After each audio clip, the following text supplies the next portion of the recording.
Depuis la déclaration de cette épidémie-là comme étant une urgence de santé publique de portée internationale, de portée mondiale, ça c'est vraiment l'une des actions concrètes que l'Institut Pasteur de Dakar avec l'OAS et l'Organisation mondiale de la santé a eu à prendre pour pouvoir renforcer les capacités de préparation et de réponse des 15 pays donc, de la zone donc, de l'Afrique de l'Ouest. Donc c'est un événement vraiment important, je crois, pour nous permettre vraiment de capaciter ces pays-là pour que l'on détecte le plus rapidement que possible, pour que l'on puisse confirmer le plus rapidement que possible, donc avec les outils qu'il faut, les outils de dernière technologie, donc les innovations, les dernières innovations, pour confirmer ces diagnostics-là et prendre clairement les actions qu'il faut pour arrêter cette épidémie-là.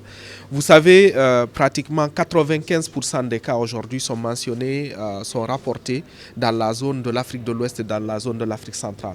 Donc il est vraiment important pour que tout le monde aujourd'hui là puisse déclencher toutes les actions qui sont nécessaires à être menées donc, pour contrôler cette épidémie. Aujourd'hui, on va dire que l'épicentre aujourd'hui se concentre beaucoup plus en Afrique centrale, donc du côté donc, de la République démocratique du Congo avec le Burundi. Par contre, il y a des cas qui ont été mentionnés ici aussi en Côte d'Ivoire très récemment, donc des cas ont été rapportés. Il y a eu quelques cas aussi, quelques alertes qui ont été rapportées dans certains pays voisins ici. Mais je pense que tous ces pays-là, tous ces États membres aujourd'hui ont pris les dispositions qu'il faut pour qu'elles soient en alerte, comme le disait tout à l'heure le représentant du ministère de la Santé, que ce soit au niveau des aéroports, au niveau des ports, que l'on puisse détecter donc toute transmission venant d'un autre pays.